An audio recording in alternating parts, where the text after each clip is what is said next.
Hey YouTube, welcome back to my kitchen. Today I'm going to be making 3 different holiday appetizers for our Christmas celebration with family. I'm going to be making cranberry salsa served over whipped cream cheese. I'm going to be making a caramelized onion and bacon dip. And I'm going to be making prosciutto wrapped dates stuffed with goat cheese. I got these recipes or the inspiration from somebody else on YouTube actually. Her name is Becky. She's over at Acre Homestead. I did modify her recipe slightly. She does not have bacon in her caramelized onion dip, and I thought that would be a good addition, so I'm going to go ahead and toss some of that in. And if I recall, her date recipe is actually bacon wrapped, and I'm gonna sub the bacon for some prosciutto because I found some at my store and I think that would just be really good. If you haven't checked out Acre Homestead, please go show her some love. She's really one of my biggest inspirations for getting onto YouTube, so if you could show her some love, I would really appreciate it.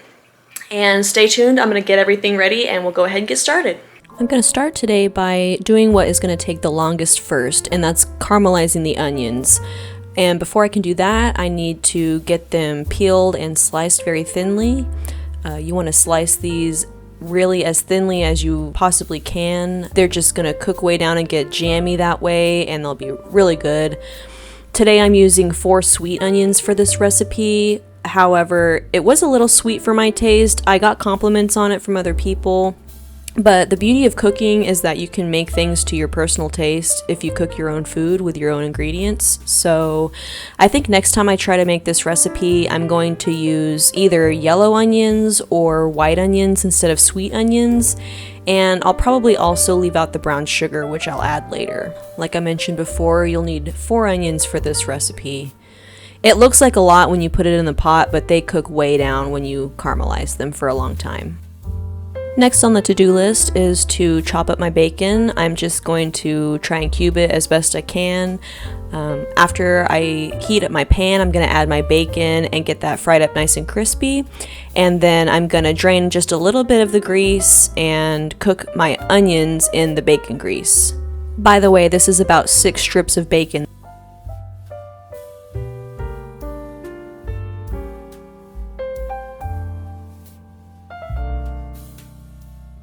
I've got my bacon added to a large stock pot, and I'm gonna just cook this, stirring pretty regularly. Here it's looking a lot more done, but it's not quite ready. Alright, I've got my bacon removed, and I'm gonna add my onions. I'm using a 6-quart stock pot for this, and the onions did come up about halfway when they were raw. Here they are cooked down a little bit better. They still definitely need some more time. They're white still. I want them to be about the color of dirty mop water. This is the method I use when stirring my onions to get them nice and evenly cooked. Now to my onions, it's time to add our seasoning mix, which is a mixture of homemade brown sugar, salt, and pepper. And you'll want to cook this on low for as long as you can until you get that nice dark brown color. While the onions cook down, I'll go ahead and start chopping my cranberries for my cranberry salsa. If you have a food processor, that would be a great tool to use in this situation, but mine is on its last leg and I'm not going to stress it out over this. So I'm just going to carefully chop the cranberries. Be careful and make sure they don't roll away. Once they start being chopped, it's a lot easier. If you are going to use your food processor, make sure you pulse it and check it pretty often because you don't want to over chop your cranberries and turn them into mush. You want them to still have some structure to them.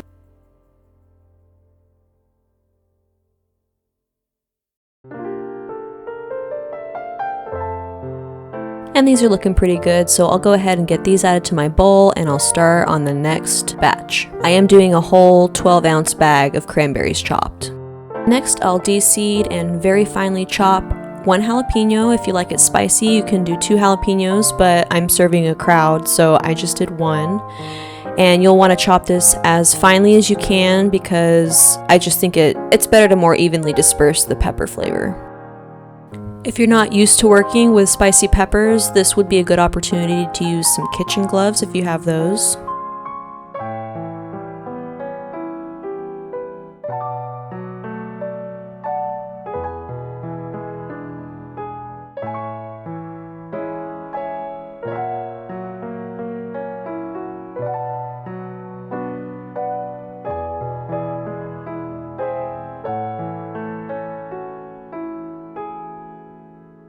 And once I get this last part of the jalapeno added, I'll go check on the onions.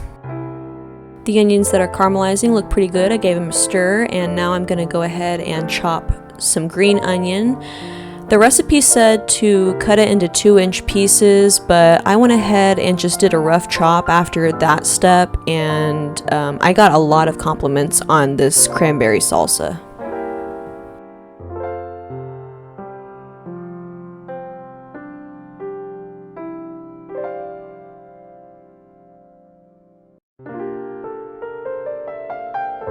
Next, I'm going to finely chop and add some cilantro. If you think cilantro tastes like soap or don't like it, you could probably leave this out and be fine, but this was really one of the highlights of the recipe in my opinion.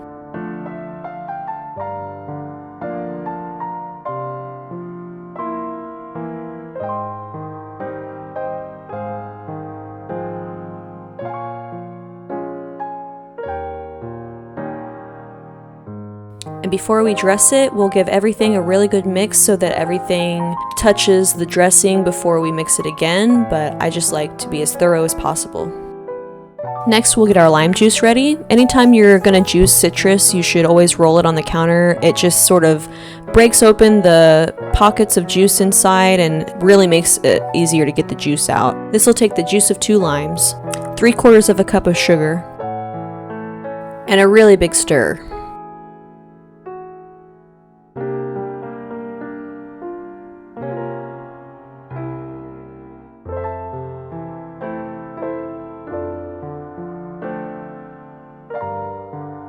Once all the lime juice is added, I'll give it one more big stir just to make sure everything is well combined, the sugar dissolves in the lime juice, and this is actually ready to go in the fridge until we are ready to serve it.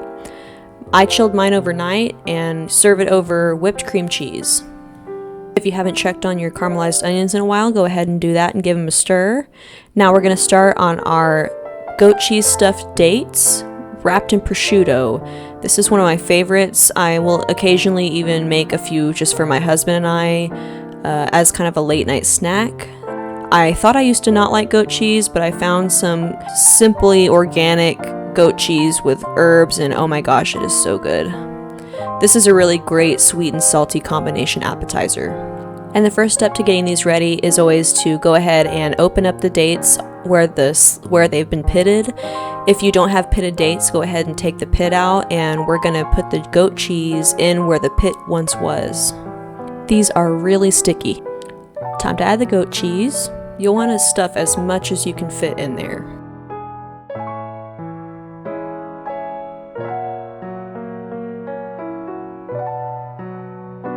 And once they're all stuffed, we'll go ahead and cut our prosciutto into quarters, and we'll use 1/4 per date.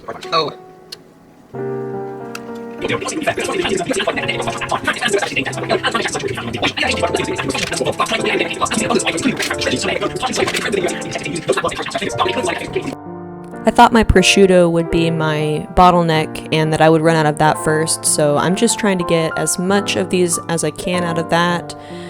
Ended up being that my goat cheese was actually what I ran out of first, but it's fine. That's not too expensive, and we've got plenty of dates left and still some prosciutto, so I might pick that up next time I go to the store and just make a few more for my husband and I.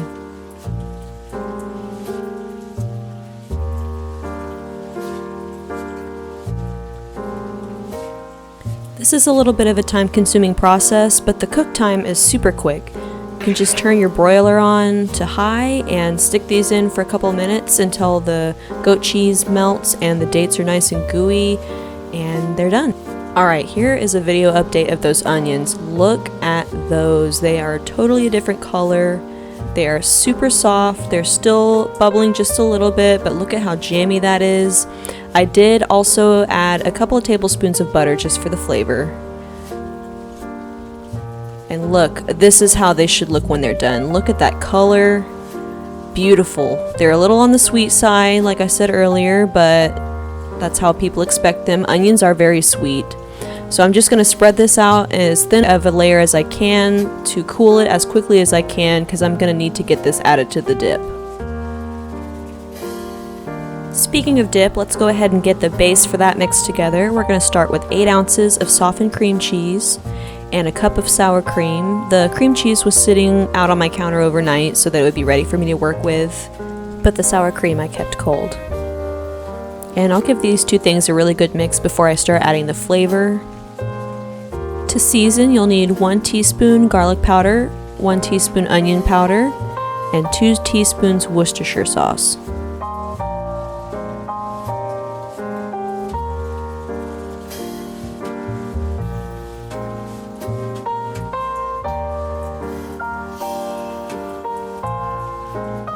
After we get the dip base mixed, we'll stir in the bacon and then the caramelized onions.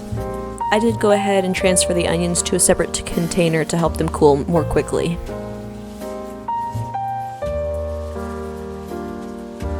Here's a cooking pro tip. Always test your food before you serve it. I'm going to go ahead and add just a little bit more salt and pepper because I already knew it was a little bit sweet for my taste. Even after this addition, I thought it was a little sweet, but other people did seem to enjoy it. I will try a little saltier next time. And once this is done mixing, it's ready to go in the fridge until we're ready to serve it. This one I also chilled overnight. Time to see the finished product.